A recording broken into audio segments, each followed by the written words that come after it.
Assalamualaikum warahmatullahi wabarakatuh. Di sini kami dari kelompok 6 akan mempresentasikan hasil kerja kami, yaitu asesmen proyek.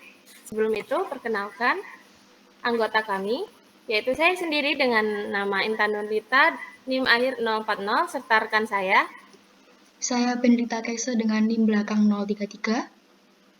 Saya Muhammad Fairuddin Sidik dengan NIM belakang 260. Nah, di sini kita akan membahas apa itu penilaian berbasis kelas. Nah, penilaian yang dilaksanakan dalam suatu kelas dan tidak dapat dibandingkan dengan kelas lain. Jadi, penilaian berbasis kelas ini hanya bisa dilakukan di dalam suatu kelas, tapi tidak bisa dibandingkan dengan kelas lain. Nah, PBK ini atau penilaian berbasis kelas itu dibedakan menjadi 4, yaitu unjuk kerja, proyek, portofolio, dan paper test.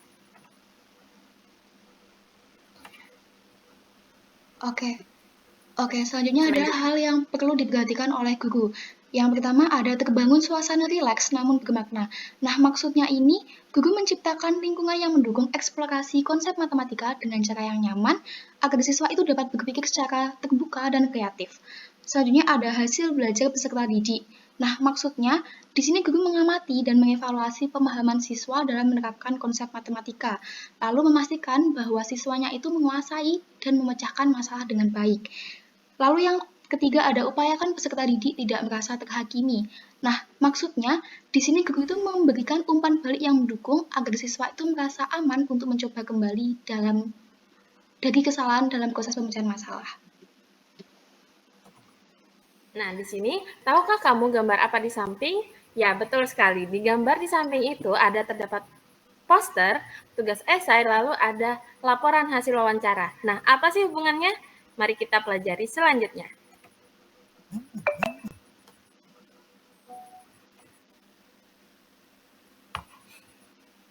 Selanjutnya, apa itu asesmen proyek?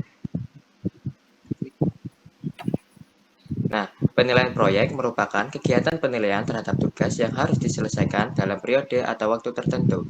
Maksudnya, di sini asesmennya dilakukan pada tugas atau proyek tertentu. Nah, itu kan ada deadline atau batas waktu. Jadi itu yang dimaksud proyek atau tugas yang harus diselesaikan dalam waktu tertentu. Next. Nah, selanjutnya itu hal yang perlu diperhatikan oleh guru, yaitu ada 3. Yang pertama, memperhatikan keterampilan peserta didik untuk memastikan proyek. Nah, ini ada pada poin pertama, yaitu yang kedua, yaitu relevansi materi. Relevansi materi ini harus dipastikan agar proyek mendukung tujuan pembelajaran. Lalu yang ketiga, yaitu originalitas proyek. Nah, pada original proyek ini penting untuk mendorong kreativitas dan memberikan pengalaman belajar yang bermakna. Selanjutnya yaitu merancang penilaian proyek perlu memperhatikan hal 6 di bawah ini, yaitu yang pertama, memastikan ide proyek sebaiknya datang dari guru untuk relevansi dan keterpaduan dengan tujuan pembelajaran.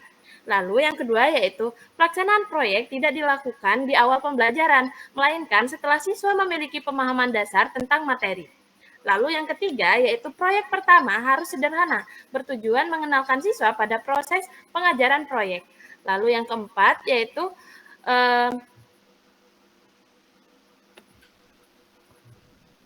hendaknya membuat siswa tidak bekerja pada masalah rutin. Lalu yang kelima yaitu masalah yang diberikan menantang berpikir siswa, yaitu masalah yang diberikan perlunya menantang siswa untuk berpikir kritis. Dan yang nomor 6 atau yang terakhir itu proyek sebaiknya diselesaikan secara berkelompok untuk mendorong kolaborasi dan diskusi.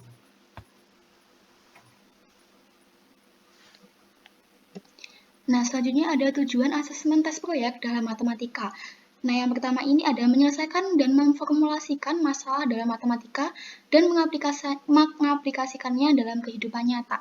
Nah, maksudnya itu di sini itu dapat mengukur kemampuan berpikir kritis dan kreatif siswa. Di sini siswa ditantang untuk memahami, menganalisis dalam bentuk matematika. Lalu, dalam proyek ini dapat menguji sejauh mana siswa itu memahami konsep matematika dan mampu menerapkannya. Lalu yang kedua ada menggunakan bahasa matematika untuk mengkomunikasikan ide-ide. Nah, maksudnya itu melalui simbol, grafik, diagram, atau representasi matematika lainnya. Lalu yang ketiga ada menggunakan kemampuan mereka untuk mengaplikasikan keterampilan penalaran dan keterampilan analisis mereka. Nah, hal ini itu digunakan untuk memecahkan masalah dalam matematika. Selanjutnya ada mendemonstrasikan pengetahuan dari konsep, keterampilan, dan algoritma. Nah, maksudnya itu dengan tujuan ini dapat menilai sejauh mana siswa itu dapat memahami konsep dasar matematika secara mendalam, mengaplikasikan keterampilan matematika dalam konteks nyata, dan menggunakan algoritma atau langkah-langkahnya itu secara sistematis untuk memecahkan masalahnya. Lalu yang kelima ini ada membuat kaitan di dalam matematika sendiri maupun dengan disiplin ilmu lain.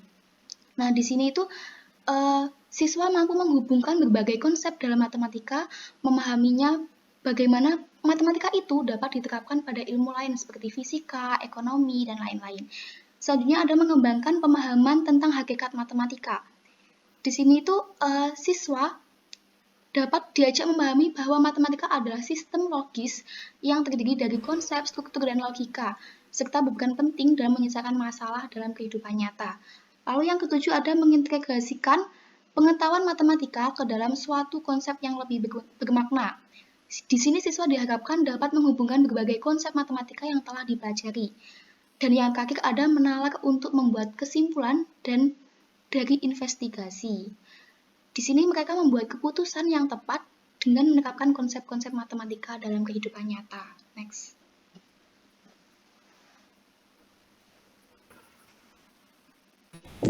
Nah, selanjutnya yaitu tujuan asesmen tes proyek non matematika.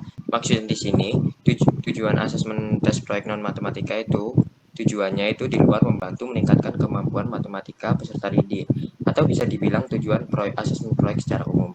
Yang pertama yaitu belajar mendefinisikan masalah dan melakukan penelitian. Di sini siswa mampu mengidentifikasi masalah yang relevan dalam suatu konteks. Nah, yang kedua, belajar kerjasama, terutama jika tugas proyek diberikan secara berkelompok. Yang ketiga, belajar bahwa dunia nyata tidak sesederhana belajar untuk melihat bahwa matematika dapat diterapkan dalam dunia empirik. Maksudnya di sini matematika bukan hanya teori, tetapi juga berguna untuk memecahkan masalah di dunia nyata. Yang keempat, belajar mengorganisasikan, merancang, dan mencapai tujuan. Yang kelima, belajar menulis laporan. Nah, di sini siswa belajar keterampilan menulis laporan secara jelas dan terstruktur. Next.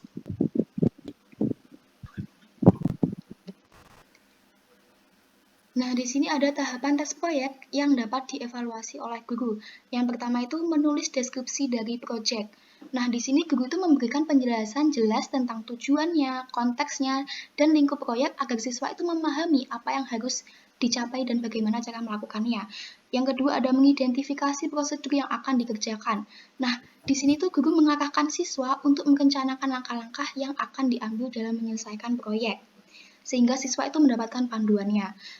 Lalu yang ketiga ini ada membuat catatan kerja yang telah dilakukan siswa. Di sini tuh guru mendorong siswa untuk mencatat proses, tantangan, dan solusi yang ditemukan selama pengerjaan proyek. Dan yang terakhir ada menyatakan hasil yang diperoleh. Nah, di sini tuh guru membantu siswa untuk mengkomunikasikan hasil proyek mereka secara jelas, baik dalam bentuk laporan, tertulis, maupun presentasi. Next. Nah, selanjutnya yaitu di sini ada pedoman penskoran umum. Di sini itu terdiri dari 4 level, yaitu yang level paling tinggi yaitu superior. Nah, di sini ada kriteria khususnya. Lalu yang ketiga yaitu memuaskan dengan sedikit kekurangan. Di sini juga ada kriteria khususnya. Selanjutnya. Nah, selanjutnya di sini ada tingkatan level 2, yaitu dengan cukup memuaskan dengan banyak kekurangan. Nah, kriteria khususnya sebagai berikut. Lalu di sini ada tingkatan 1 atau tidak memuaskan. Nah, di situ kriterianya sebagai berikut. Next. Nah, selanjutnya contoh kartu penilaian yaitu disajikan sebagai berikut. Nah, disclaimer dulu, kriteria dalam kartu penilaian ini bisa disesuaikan dengan kebutuhan yang dibutuhkan oleh guru atau disesuaikan berdasarkan proyek yang akan diselesaikan oleh peserta didik. Next. Nah, tadi kan udah dijelaskan tentang kartu penilaian ya. Nah, sekarang dijelaskan rumus perhitungan skor. Dengan skor minimum yaitu 1 kali banyaknya standar atau kriteria proyek, sedangkan skor maksimum adalah 4 kali banyaknya standar atau kriteria proyek. Nah, dengan rentang nilai 6 sampai 10 itu dinyatakan gagal, 11 sampai 15 kurang berhasil, 16 sampai 20 berhasil, 21 sampai 24 sangat berhasil. Next. Nah, berikutnya yaitu ada contoh tugas untuk penilaian proyek. Nah, di sini kita mengambil materi lingkaran dari kelas 8, yaitu kompetensi dasar menghitung besaran-besaran pada lingkaran. Nah, di sini ada tujuannya juga, yaitu siswa dapat mengenal hubungan sudut pusat dan sudut keliling jika menghadap besar yang sama. Selanjutnya di sini ada tugas. Nah, tugas-tugasnya itu sebagai berikut dengan dicantumkan juga bagaimana tugas dalam menyelesaikan proyek dan investigasinya. Ada 6 seperti gambar di berikut. Selanjutnya.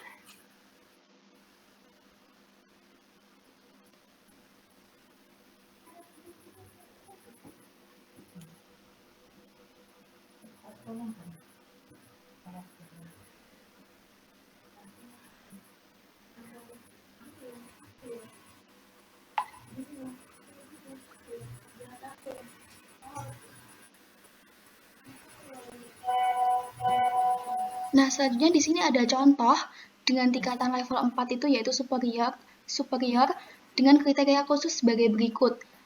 Lalu selanjutnya ada tingkatan level 3 atau memuaskan dengan sedikit kekurangan dengan kriteria khusus sebagai berikut. Next. Nah, selanjutnya yaitu untuk tingkatan skor yang kedua yaitu cukup memuaskan dengan banyak kekurangan disajikan dengan kriteria berikut. Yang selanjutnya untuk skor 1 yang artinya tidak memuaskan juga disajikan dengan kriteria yang berikut. Nah, di sini juga ada kesimpulan, yaitu penilaian berbasis proyek membuat pelajaran yang lebih bermakna, melibatkan siswa secara aktif, dan mengembangkan keterampilan penting. Metode ini mendukung pembelajaran yang efektif dan relevan. Di sini juga ada link dokumen untuk daftar acuan kita, dan di sini juga ada daftar pustaka yang telah kita ambil. Dan terima kasih.